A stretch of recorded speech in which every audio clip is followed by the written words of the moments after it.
Bonjour et bienvenue pour ce nouveau webinaire de décryptage de l'offre de services qui s'inscrit dans la saison thématique, pardon, répondre aux enjeux du logement dans les petites villes de demain organisée par l'ANCT dans le cadre du club PVD. Je suis Emmanuelle Lebris, directrice adjointe du programme Petites villes de demain et j'ai le plaisir d'animer cette séquence. Quelques consignes, pardon. Comme d'habitude, je vous invite à poser vos questions tout au long du webinaire dans l'onglet questions-réponses que vous trouverez en bas au milieu de votre écran et à nous faire part de vos éventuels problèmes techniques dans le chat. Ce webinaire, donc décryptage de l'offre de service, est consacré aujourd'hui à un nouvel outil, une nouvelle version de l'outil DataVis qui est développé par la Banque des Territoires et qui vous est accessible gratuitement. Il vous permet d'accéder à une multitude de data visualisation et de dresser un portrait de votre territoire grâce à l'analyse de données produites par les services publics, mais aussi les opérateurs privés. DataVis vous permet donc d'avoir accès à un centre de ressources dans lequel vous trouvez une fiche personnalisée de votre commune, mais aussi des retours d'expérience de petites villes qui ont utilisé cet outil et qui ont eu recours à l'analyse de données pour piloter leur politique publique. Comme à l'accoutumée, nous mettons une petite ville de demain à l'honneur dans le cadre de ce webinaire. Aujourd'hui, c'est la commune de Créon, en Gironde, représentée par Manon Mallet, chef de projet Petite ville de demain, qui reviendra sur son utilisation de l'outil dans le cadre du pilotage du projet Petite ville de demain sur la commune. Dans un second temps, nous entendrons François Panouillet, chargé de mission innovation et données territoriales à la Banque des Territoires, qui vous présentera cet outil plus amplement. Et puis, comme d'habitude, nous réserverons un temps assez long de questions-réponses à la fin de ce webinaire, donc n'hésitez pas à réagir tout au long de ce webinaire dans l'onglet questions-réponses. Je laisse maintenant la main à Manon Maillet pour nous faire part de son retour d'expérience. Bonjour à tous, donc je suis la chef de projet Petite Ville de demain pour la commune de Créon. Pour vous resituer un petit peu, Créon, c'est une commune de 5000 habitants en Gironde. Voilà, donc c'est un petit peu dans le sud-ouest de la France. L'idée, c'est que sa candidature dans le programme Petite Ville de demain était poussée par une grosse volonté politique. La première chose, c'est qu'on est à peu près à 20 km de Bordeaux-Centre, donc plus de la moitié de nos actifs se rendent dans les communes de la métropole pour travailler.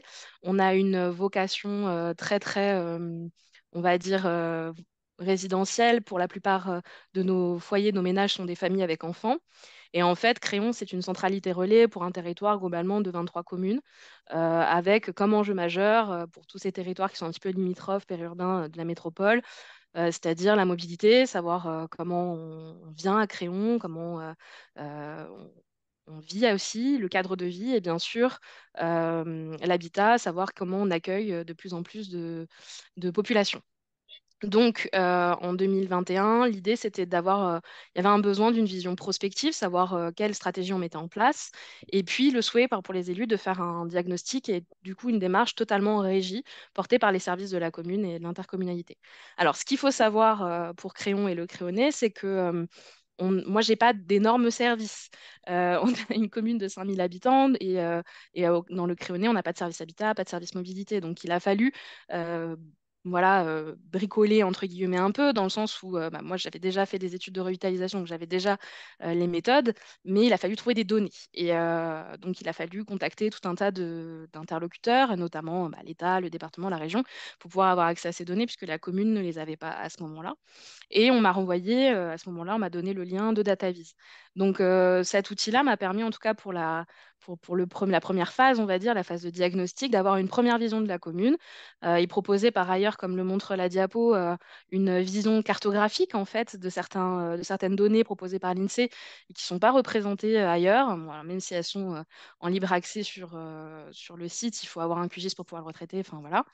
Et ce qui est intéressant, c'est que dans la nouvelle version qu'on a, ils ont rajouté, donc je vous ai mis la version 2021 que j'avais utilisée à la base et la version d'aujourd'hui. Et là, ils ont rajouté le nombre de communes et le nombre d'habitants, ce qui est super parce qu'on n'a pas à faire le calcul.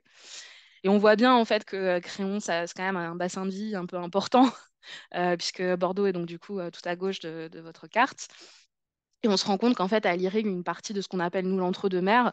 Et voilà, il y a quand même une zone de chalandise assez importante, d'où l'intérêt de conforter les fonctions de centralité et d'avoir une stratégie d'attractivité. Voilà. Tu peux passer, s'il te plaît, Emmanuel. Super. Donc, il a fallu, du coup, suite à notre diagnostic, nourrir des focus thématiques. Donc, bien sûr, mobilité, commerce et autres. Et notamment, puisque c'est le sujet aujourd'hui, nourrir un focus thématique sur l'habitat. Donc là, je vous ai mis en illustration les données donc, qu'on avait exploitées en 2021. Donc, c'est des données INSEE 2018 qui étaient reprises pour partie par DataVis et sur le reste des parties, c'était repris par l'INSEE.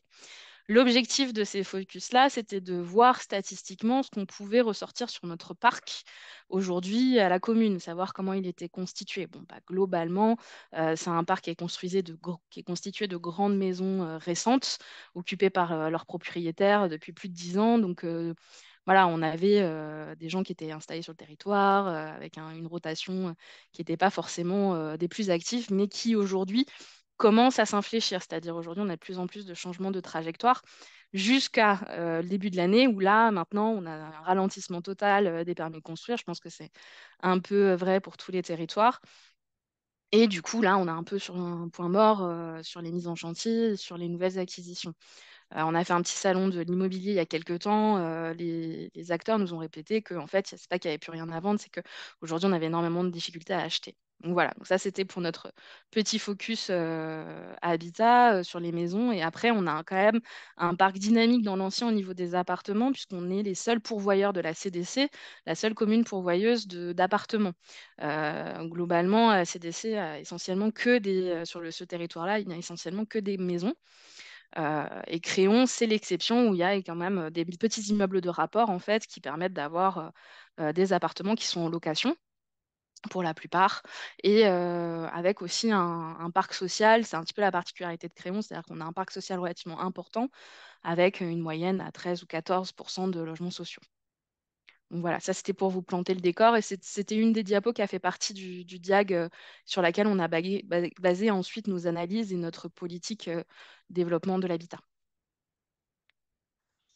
Donc, aujourd'hui, maintenant qu'on a nos diagnostics de posés, il faut savoir que Créon a signé sa convention cadre ORT, Petite Ville de demain, le 22 novembre 2022. Donc maintenant, il y a presque il y a un an.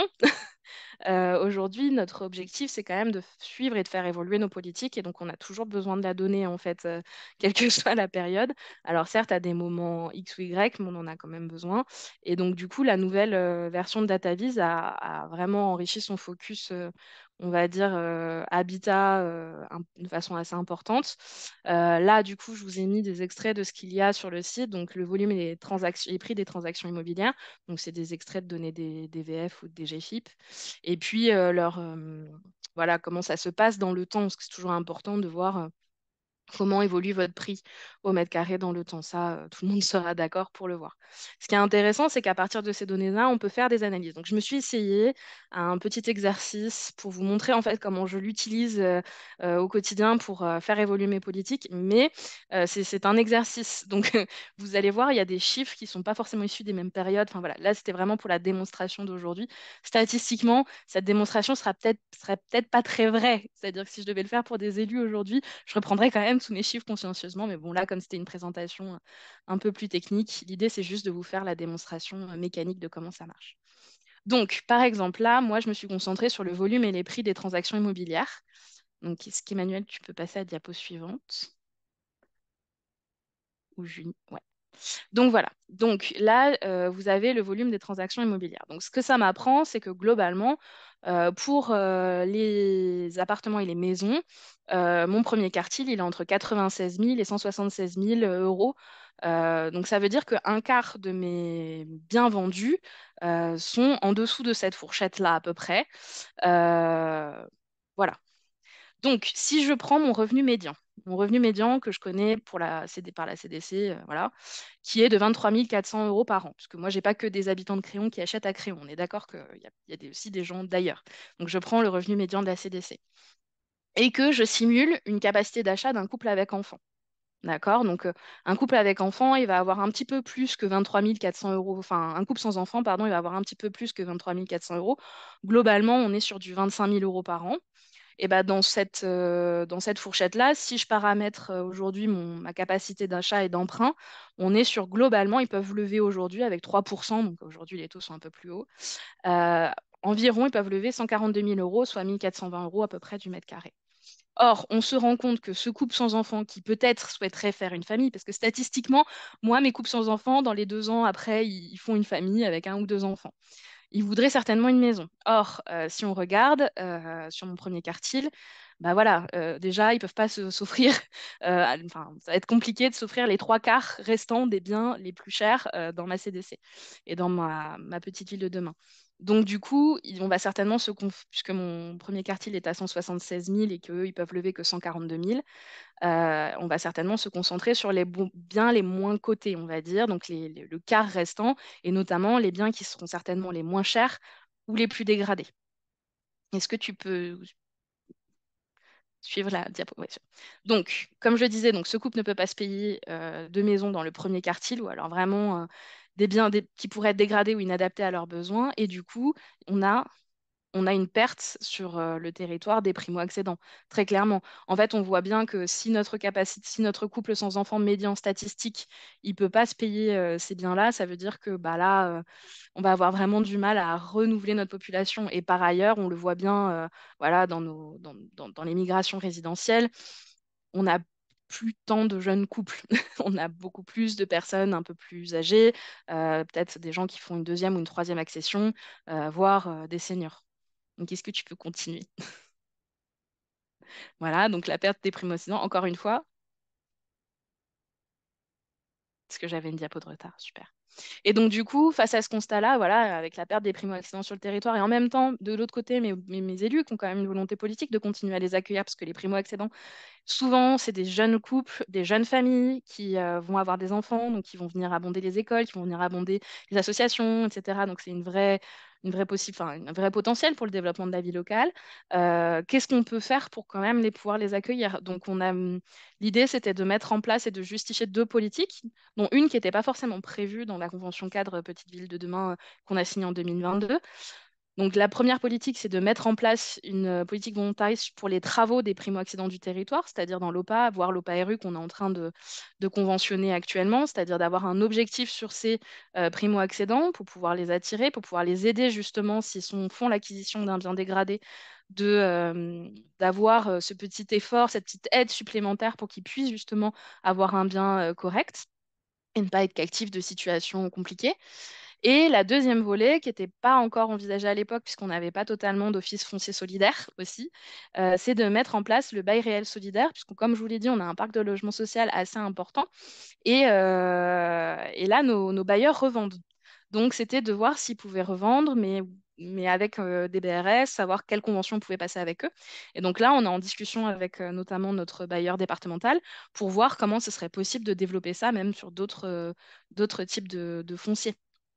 Donc, ça peut être une vraie possibilité. Alors, je ne sais pas si tout le monde est familier du bail réel solidaire, mais c'est un outil qui vous permet, si vous voulez, qui permet à un office foncier solidaire de garder le foncier pour lui et de louer une partie du foncier. Vous achetez la maison et vous louez le foncier.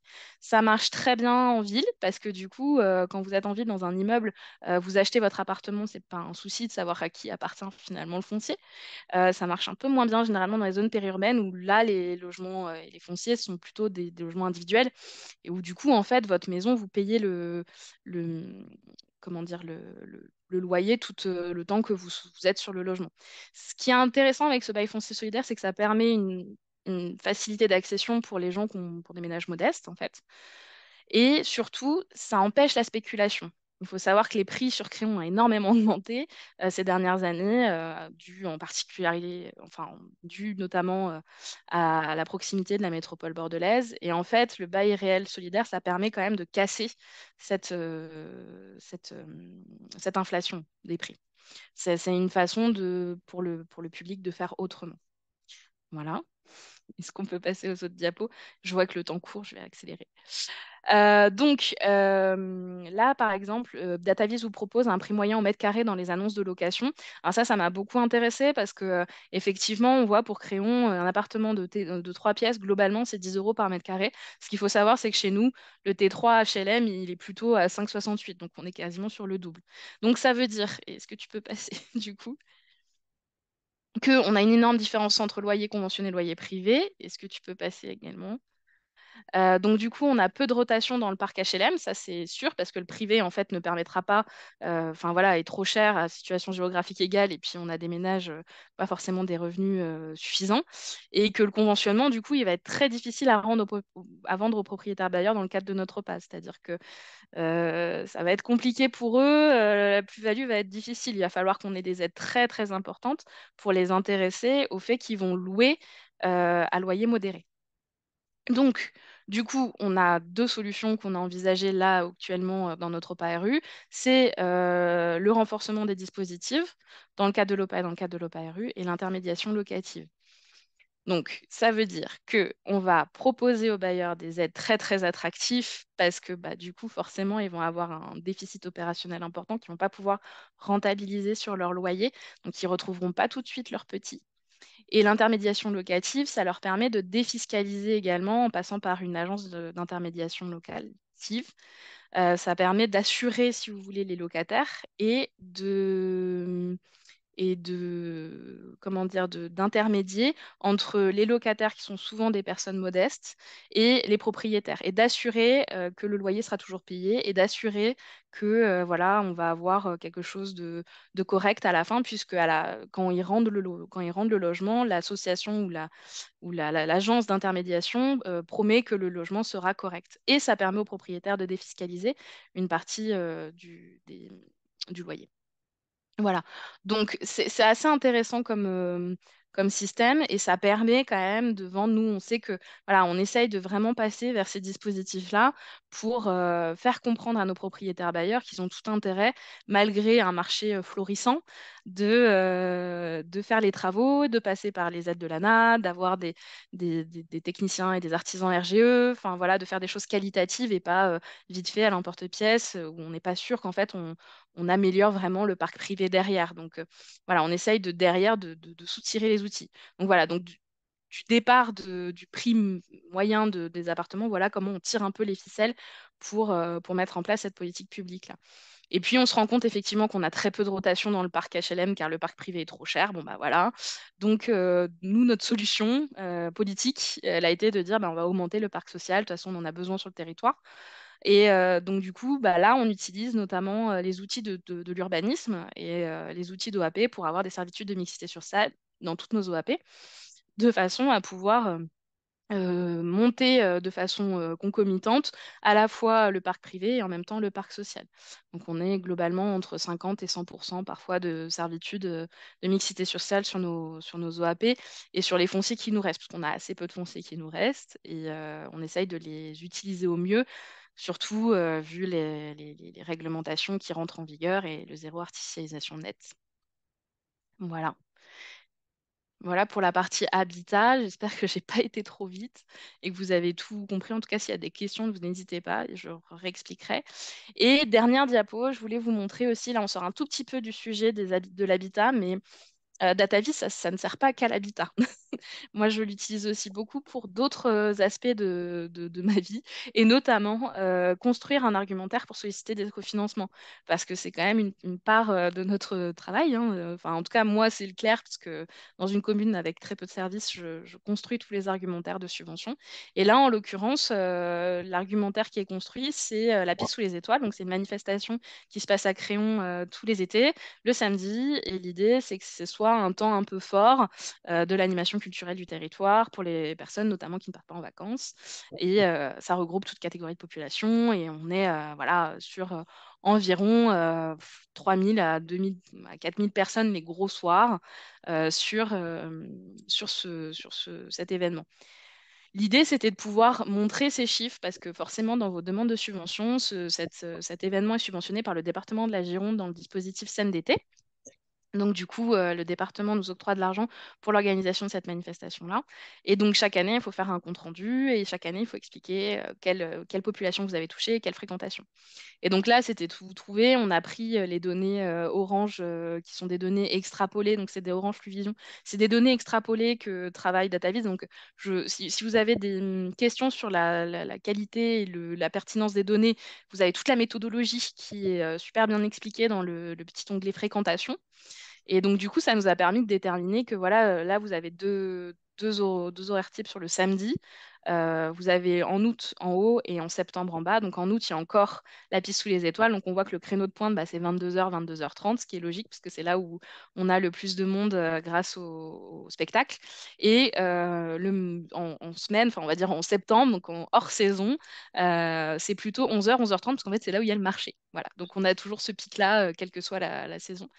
Donc, du coup, c'est quand même intéressant de pouvoir réussir à avoir ces données-là. Bon, ça a eu un assez bon accueil auprès du département lorsqu'on a fait la demande. Et en fait, sur plein d'autres demandes de subventions, je me sers de de ces éléments-là qui sont faciles d'accès, imagés et qui permettent très rapidement. Alors, faut prendre des pincettes quand même, hein, parce que ça reste de la donnée. Il faut pas, voilà, mais ça permet quand même de construire des argumentaires assez faciles. Et là, pour le coup, on sait qu'on est à peu près sur vraiment 2000, 3000, 4000 les bons soirs.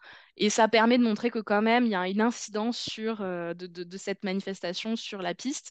Il y a également dans ces flux-là la possibilité de voir où est-ce que viennent les personnes qui viennent sur Créon ces soirs-là. Et donc, du coup, bah, ça vous permet aussi de voir quel est on va dire, le rayonnement de votre commune en août, par exemple. Et donc, du coup, de pouvoir un peu extrapoler en disant, bah voilà, globalement, on touche à peu près ce rayon-là, quoi. Donc, moi, j'ai trouvé ça super intéressant de pouvoir les utiliser et de pouvoir le montrer aux partenaires et de pouvoir en échanger avec eux pour pouvoir retirer de plus de cofinancement possible pour nos différentes actions d'attractivité. Voilà pour moi. J'espère que ça a été et que c'était pas trop rapide. Parfait, merci beaucoup Manon, à la fois pour voilà, l'illustration de ce qu'est le rôle d'un chef de projet, de sa vision stratégique, de son appui conseil auprès des maires et à la fois de la façon dont, évidemment, dont on peut utiliser cet outil pour voilà, imposer ou proposer en tout cas un certain nombre d'argumentaires auprès des élus locaux. Je pense que François, maintenant, le chemin est tout tracé pour te laisser la main et pour présenter ce superbe outil voilà, de façon plus large, mais aussi et toujours sous l'angle de l'habitat. Je te présente peut-être, et je m'excuse encore pour les difficultés techniques, j'espère que ça ne va pas te jouer des tours cette fois-ci. Donc, tu es chargé de mission innovation données territoriales à la BDT, et donc tu as pu être à la manœuvre du travail de cet outil amélioré. Je t'en prie.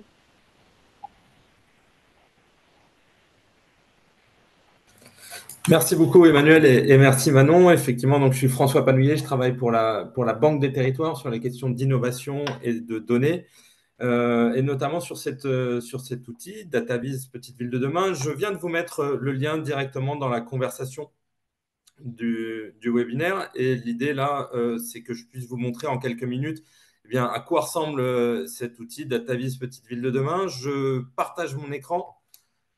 Et Emmanuel, tu n'hésites pas à m'interrompre si on m'entend moins bien. Euh, L'idée de cet outil, oui, c'est d'abord un accès gratuit sur le site de la Banque des Territoires qui ne nécessite pas de création de compte euh, et qui permet de visualiser près de 80 jeux de données qu'on a voulu rendre accessibles avec à chaque fois une entrée pour les petites villes et leur intercommunalité. Il y a la possibilité, vous le verrez, d'exporter les graphiques et d'exporter les données, les tableaux CSV, si vous voulez ensuite les croiser avec d'autres données internes. Et il y a évidemment le lien vers toutes les sources de données. Et, euh, et alors, des données particulières qu'on a achetées à Orange, euh, comme Manon le mentionnait, qui concerne la fréquentation dans les petites villes.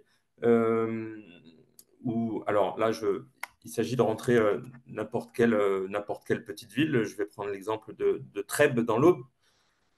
Et dans cet onglet fréquentation, il est possible bien de visualiser, alors pour le centre-ville ou à l'échelle de la commune, ça dépend des petites villes, à la fois la fréquentation moyenne par jour et par mois, les jours types les plus fréquentés, les fréquentations moyennes par demi-heure, c'est ce que présentait Manon à l'instant à Créon. Et puis, un aspect de la saisonnalité avec la fréquentation depuis janvier 2022 en fonction des mois et l'évolution à chaque fois par rapport à l'année précédente. Il est aussi possible de regarder la provenance des visiteurs à l'échelle d'une zone d'étude. Je peux déterminer que 56 visiteurs en moyenne les lundis de septembre 2023 provenaient de cette zone pour se rendre à Trèbes en l'occurrence. Les distances médianes parcourues sont analysées et l'affluence mensuelle pour les internationaux également est également accessible, tout comme la part des visiteurs internationaux. Un dernier mot sur cet onglet fréquentation, donc avec ces données encore une fois, qu'on a été achetées à Orange, à Fluvision. Je vous ai montré jusqu'ici des moyennes. Là, on a voulu aussi avoir une valeur absolue et une estimation pour le jour, le pic d'affluence finalement dans la commune pour chaque mois. Et puis, à l'échelle du département, visualiser quels sont les jours de plus forte affluence pour chaque petite ville du département de l'Aude. Et toujours avec les évolutions des fréquentations. Voilà pour ce qui est de la fréquentation. Je peux dire quelques mots. On a parlé d'habitat tout à l'heure. Je peux dire quelques mots d'économie, puisque ça peut être lié. On voyait tout à l'heure l'étude des revenus médians. Là, on s'est penché sur les revenus disponibles à l'échelle de l'interco pour chaque commune. On a été regarder la répartition des déciles, des revenus disponibles par décile, des revenus disponibles à Trèbes, comparés dans le département, avec la France métropolitaine également. Les composantes de ces revenus, les pensions, les retraites, les salaires, les indemnités, chômage, etc. Un indicateur qui s'intitule le coefficient de Gini qui mesure l'inégalité, le niveau d'inégalité en somme sur le territoire. Et puis des chiffres qui proviennent de la CAF avec les bénéficiaires du RSA pour la petite ville en question. Et des chiffres qui permettent de descendre aussi à la maille infracommunale et qui permettent de voir à l'échelle de carreaux de l'INSEE, donc ce sont des carreaux de 200 mètres à 200 mètres, de repérer d'éventuelles poches de pauvreté au sein desquelles des ménages pauvres, un ménage pauvre pour l'INSEE, c'est un ménage qui a un niveau de vie inférieur au seuil de pauvreté fixé en France à 60% du revenu médian. La possibilité à l'échelle, encore une fois, infracommunale, d'aller regarder dans chacune de ces zones quelle est la part des ménages pauvres établis. Voilà pour ce qui est du niveau de vie. On s'est efforcé de réunir aussi quelques données sur l'emploi, avec évidemment les taux d'emploi par âge, la part de la population active, la part du chômage de longue durée, avec à chaque fois des comparaisons pour l'ensemble des PVD et pour la petite ville en question. L'évolution de l'emploi salarié, la répartition de l'emploi salarié privé, c'est des chiffres qu'on a été chercher auprès de l'URSSAF, qui sont assez récents, ma foi, puisqu'ils datent de 2022. Et puis, on a été recueillir aussi des chiffres auprès de Pôle emploi, où là, c'est encore plus récent puisque c'est le millésime de cette année, pour mesurer à la fois les professions en tension dans les bassins d'emploi et les recrutements prévus pour les saisonniers, les recrutements jugés difficiles, etc., etc. Un dernier mot pour regarder l'activité des entreprises avec à la fois la localisation des établissements issus du fichier Sirène de l'INSEE, le nombre d'établissements par secteur, leur répartition et puis l'éventuel chiffre de création d'entreprise. Voilà pour ce qui concerne la rubrique économie. Je peux dire quelques mots sur les équipements et services, où là, on a voulu répertorier la localisation des commerces et leur typologie. à l'échelle de la petite ville, et puis s'intéresser à l'évolution du nombre, hein, puisqu'on sait que c'est un axe fort du programme Petite Ville de demain, l'évolution du nombre de commerces entre 2016 et 2021. Et l'accès à un certain nombre d'équipements. Alors ici, j'ai choisi les équipements sportifs, mais il y a tout un tas d'autres équipements. Par exemple, si on cherche un bassin de natation dans l'agglomération de Carcassonne, quelle commune abrite une piscine en 2021, en abritait une en 2016. Et on a fait le même exercice pour le taux de logement éligible à la fibre. Et là, pour chaque commune, il est précisé le logement, le nombre de logements, le taux de logement éligible à la fibre. Et c'est des chiffres qu'on a été chercher auprès de l'ARCEP, et pareil, qui sont assez récents. On s'est intéressé également au temps d'accès avec cette notion de ville du quart d'heure ou du territoire de la demi-heure. Alors, à pied, quels sont les établissements d'enseignement, par exemple, accessibles en 10, 20 ou 30 minutes à pied? On prend un enseignement, mais ça peut être aussi des services aux particuliers, les coiffures, banques, bureaux de poste, euh, au départ de la mairie de la petite ville. En combien de temps je peux accéder à pied à ces services, et en voiture pour d'autres services.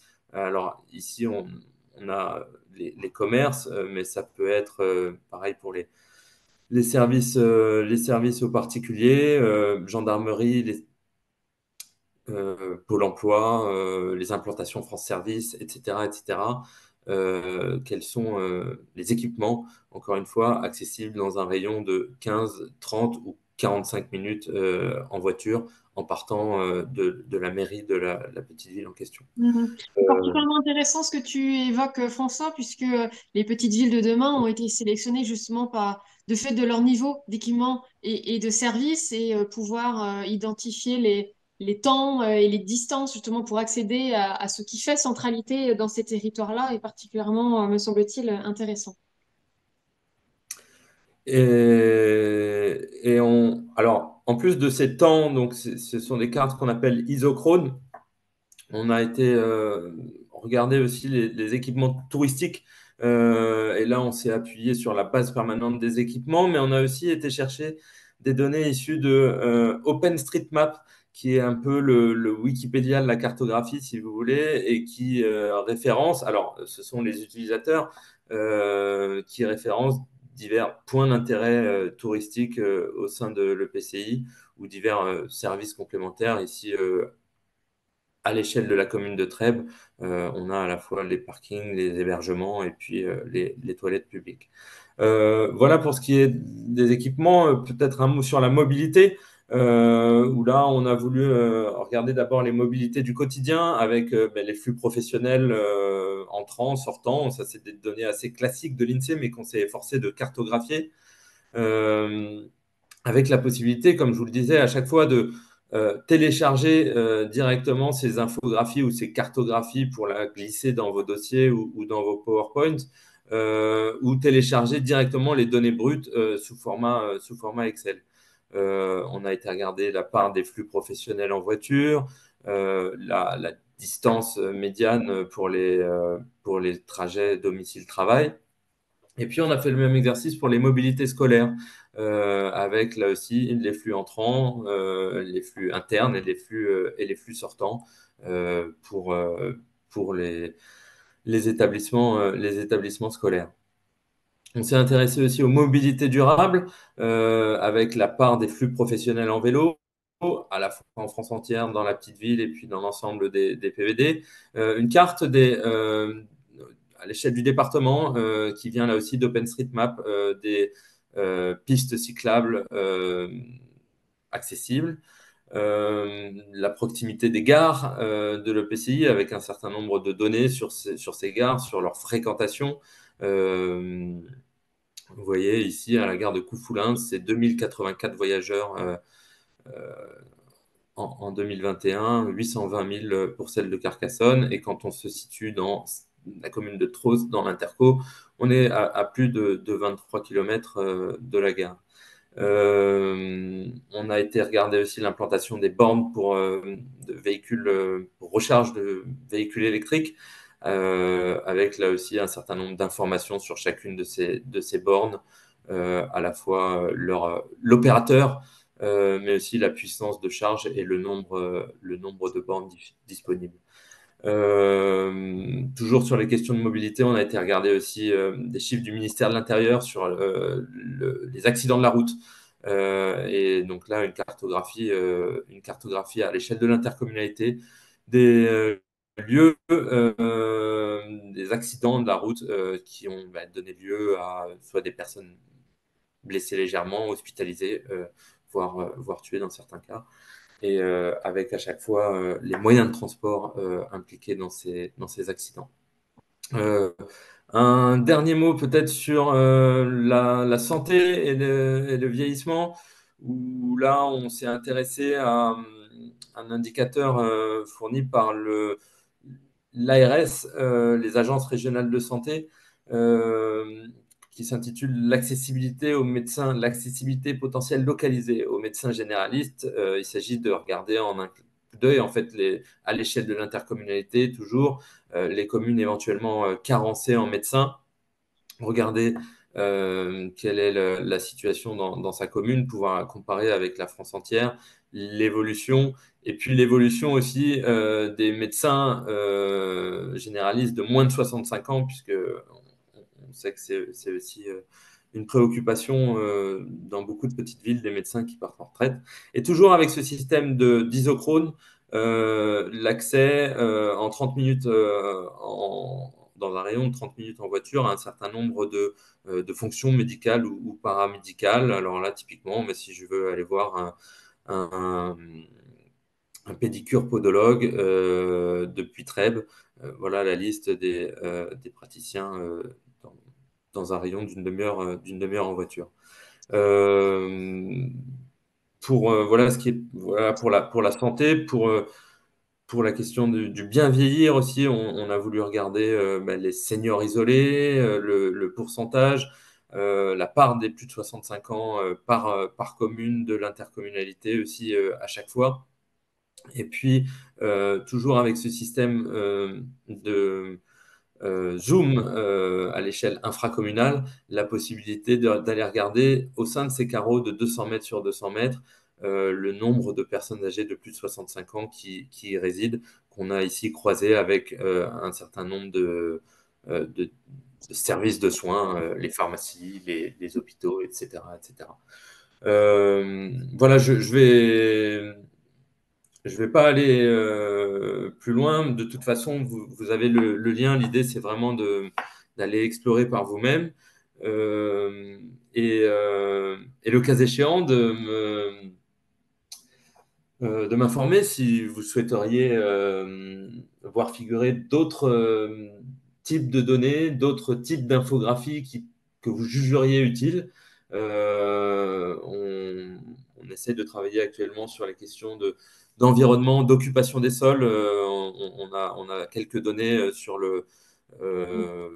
l'occupation des sols aujourd'hui qu'on essaye d'enrichir avec des données issues du CRMA. Mais voilà, n'hésitez pas à me faire remonter d'éventuels besoins. Et, euh, et j'en termine là pour la démonstration, si ça te va, Emmanuel. Merci beaucoup. François, nous avons une question, puisque tu fais appel à savoir s'il y aurait des données complémentaires intéressantes à valoriser, mais peut-être est-ce déjà le cas. Est-ce que dans cet outil, il y a également des données pardon, relatives au loyer des locaux professionnels? Alors non, non, pas encore. On a été dans cette nouvelle version chercher des loyers auprès de Se Loger et Du Bon Coin. Le Bon Coin pour obtenir le prix moyen au mètre carré dans les annonces de location, si vous voulez. Mais pas pour les locaux professionnels. Je note que ça pourrait intéresser. C'était une question remontée. J'ai l'impression que Manon acquiesce. Manon, est-ce que je peux vous laisser éventuellement reprendre la main pour Si vous le souhaitez, réagir et nous faire part de comment vous avez pu utiliser d'autres données qui ont été présentées par François. Oui, je suis tout à fait pour les loyers des locaux professionnels, mais François me connaît très bien et c'est très bien que voilà, j'ai des demandes en matière d'utilisation et de traitement des données. Ce que j'ai pu utiliser beaucoup sur DataVis, ça a été notamment au moment du diagnostic, parce que là, on n'est pas encore en train de préparer le bilan de la première année. On va le préparer dans quelques semaines, mais là, on est encore un peu en train de souffler suite aux dernières demandes de subventions. Donc, ce qu'on a beaucoup utilisé, c'est tout ce qui était bassin de vie, tout ce qui, en fait, nous permettait de montrer justement la fonction de centralité de Crayon, puisque c'était quand même un peu l'objectif de Petite Ville de demain. Et il fallait bien le prouver, en fait, qu'on était cette centralité. Et en fait, là-dessus, DataVis nous a permis de cartographier des données qui étaient vraiment intéressantes, quoi, enfin, qui nous permettaient de le montrer de façon, voilà. Et ça nous a aussi permis de discuter beaucoup. Je parle du bassin de vie parce que c'est une carte qui a beaucoup plu au niveau du COPIL de Diag et qui nous a permis de réagir avec notamment le PETR, puisque en fait on touche trois intercommunalités et en dehors de notre zone administrative propre. Et du coup, ça permettait de mettre en fait en synergie enfin, quasiment toutes les communautés de Mhm. communes de notre PETR. Donc on a créé, en plus, on a démontré que vraiment on avait une relation très forte, notamment avec tout ce qui était ce qu'on appelle l'arrière-pays, mais bon, voilà, qui est en fait la partie Est, qui est de l'autre côté de Bordeaux Métropole, vraiment à l'opposé. Et donc, du coup, ça a été vraiment une donnée intéressante. Bien sûr, on l'utilise aussi pour les données DVF, mais après, on peut les extraire aussi. Et puis là, ce que j'ai noté qui était chouette, c'était sur le commerce, et notamment les isochrones, puisque là, nous, par exemple, on a une demande sur un cinéma. Donc l'idée, ce serait de prouver qu'une seconde salle de cinéma, ça Mhm. pourrait être intéressante à Créon. Et donc, voilà, justement, sur ces zones-là, ça pourrait être vraiment assez chouette. N'hésitez pas à vous mettre en lien d'ailleurs avec un autre partenaire de PVD, la DRC, qui Ils sont est déjà là. eh ben voilà, c'est vrai que tout le sujet du cinéma, c'est voilà, la seconde salle qui démultiplie vraiment les capacités d'accueil, de sortie nationale, etc. Mais Tout c'est à très bien. fait. Et la dernière chose qu'on a déjà parlé avec François, donc je sais que je ne le piège pas en disant ça, c'est les données sur les finances locales, puisque voilà, bah, on a des projets d'investissement et ils sont nombreux et heureusement parce que c'est tout à fait le cadre du programme, mais voilà, on a parfois des difficultés à communiquer sur les finances locales et notamment les utilisations de ces finances locales. Et je pense que c'est des vrais outils à la fois de communication et en même temps de sensibilisation. Et ce serait vraiment intéressant, notamment sur le potentiel fiscal, les demandes de subventions qu'on reçoit. Enfin, pour nous, ce serait des vrais outils de suivi, d'évaluation du programme aussi. Et je sais que voilà, c'est une demande que je lui fais de façon récurrente. Et on y travaille et on espère que ce sera prêt d'ici la fin de l'année, en même temps que les données de la DGFiP de Bercy qui seront livrées en 2022. Donc, on espère ouais, une fiche dédiée aux finances locales apparaître d'ici la fin du mois de novembre. Perspective, donc à court terme, on avait pu côté ANCT travailler avec l'OFGL et la DGCL sur une publication aussi sur la santé financière des petites villes de demain, mais à l'échelle de la France, mais ça ne renseigne pas sur les situations individuelles. Je ne crois pas qu'on ait eu beaucoup de questions sur l'outil. Je pense qu'il s'agit avant tout pour les uns et les autres de le prendre en main pour celles et ceux qui ne connaissent pas encore ou de découvrir les nouvelles fonctionnalités. Est-ce que François, tu souhaitais voilà, apporter des éléments complémentaires à ce stade? Euh, Bah écoutez, moi je me tiens vraiment à la disposition de chacun hein, pour, comme je le disais, bah, tâcher d'améliorer cet outil. Euh, Il y a des je, questions, pardon, on excuse-moi, peut sur, regarder ensemble. pardon, une question complémentaire sur les données de performance énergétique des logements. Est-ce que c'est quelque chose dans un contexte entre guillemets, de verdissement des programmes, pour le dire de façon très courte, est-ce qu'il est envisagé de pouvoir intégrer ce type de données? Oui, alors on a quelques données. Je repartage mon écran si vous voulez bien. On a quelques données sur les étiquettes énergétiques des logements sociaux, mais qui sont en pleine, qui risquent d'être modifiées prochainement. Et, euh, et c'est, hop, je reprends ça. Avec une carte à l'échelle de la commune qui permet de visualiser chaque logements sociaux, sa localisation, sa surface habitable, et puis son étiquette énergétique. Mais il s'agit ici uniquement des logements sociaux, puisque ce sont des données Mm. qui sont issues du RPLS, c'est le répertoire locatif des bailleurs sociaux. Euh, et donc, encore une fois, ça ne concerne que les logements sociaux. On a beaucoup travaillé un autre outil dont vous avez peut-être entendu parler, qui n'est pas destiné uniquement aux petites communes, qui s'appelle Prio Réno, et qui, grâce à un partenariat avec Enedis, permet de prioriser les éventuelles rénovations énergétiques à faire sur des bâtiments publics, en croisant encore une fois les données de ces bâtiments et les données d'Enedis de consommation énergétique. Euh, voilà pour ce qui est de DataVis PVD et de la rénovation énergétique. Vous m'entendez Mm. toujours? Oui. Oui, je t'entends Oui. toujours et on t'entend toujours. J'ai une dernière petite question. Je crois connaître la réponse, mais je te la pose quand même. On a dit que c'était un outil aujourd'hui accessible uniquement aux bénéficiaires du programme Petite Ville de demain et on a des questions sur ce périmètre. Est-ce que vous envisagez de développer l'outil en dehors de ce périmètre PVD ou pas? Alors, à vrai dire, c'est accessible à tous ceux qui s'intéressent au programme Petite Ville de demain, puisqu'il n'y a pas besoin de créer un compte. Mais en revanche, il est vrai que seuls les 1644 PVD euh, Mm. sont référencés sur l'outil. On caresse l'idée d'élargir le service à toutes les petites villes de moins de 20 000 habitants. Euh, mais, euh, mais ça pose des questions de stockage de ces données, puisque vous imaginez bien que les données de fréquentation issues d'Orange, c'est des millions et des millions de lignes, puisqu'il s'agit d'avoir pour chaque demi-heure les visiteurs dans chaque petite ville. Donc ça pose des questions d'envergure de stockage, mais Mm. on y songe et on espère pouvoir le faire, ouais, en 2024.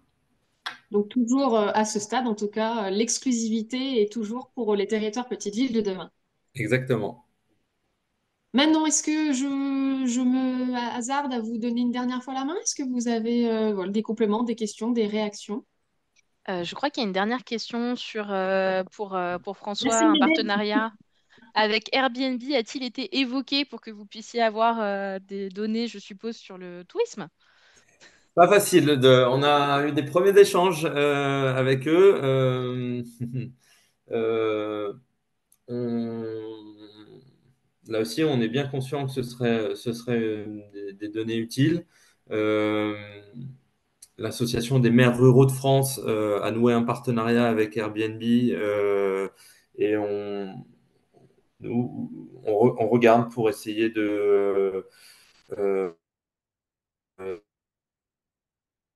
de récupérer ces informations qui pourraient être effectivement précieuses pour beaucoup de villes, avec d'une part la localisation des logements, mais aussi le nombre de locations, et tout ça n'est pas facile, mais on a eu des premiers contacts avec Airbnb, effectivement. Mm. Merci beaucoup Manon pour ce coup de main d'animation. Je suis sur mon téléphone depuis ma déconnexion impromptue de tout à l'heure. Merci à tous les deux. Je comprends que enfin, Manon a pu présenter un peu la façon dont on pouvait utiliser cet outil et apporter les arguments, y compris pour les demandes de subventions. Je crois que c'est pas tombé dans l'oreille de sourds. Je comprends aussi de François de la Banque des Territoires que c'est un outil qui voilà Et aujourd'hui, celui qu'il est, mais qu'il n'est pas impossible, qu'il s'alimente encore de nouvelles données, de visualisation et autres. Donc, je me permets de relayer cette demande de François, que vous puissiez un peu réagir à cet outil qui a vocation à être évolutif et toujours plus utile aux chefs de projet Petite Ville de demain. Nous arrivons du coup au terme de cette heure. L'occasion pour moi de vous rappeler les deux prochains rendez-vous numériques de la semaine prochaine, puisque avec Julie Julie Rago et Dominique Oncil de la direction de programme, on sera demain et après-demain à Joinville-en-Haute-Marne pour l'atelier In situ dédié aux questions du logement dans les petites villes de demain. Et donc nous nous retrouvons en numérique dès lundi prochain pour dans un format de présentation, de décryptage de l'offre de service Ma Prime Adapt avec la DGALN et l'Agence nationale d'amélioration de l'habitat.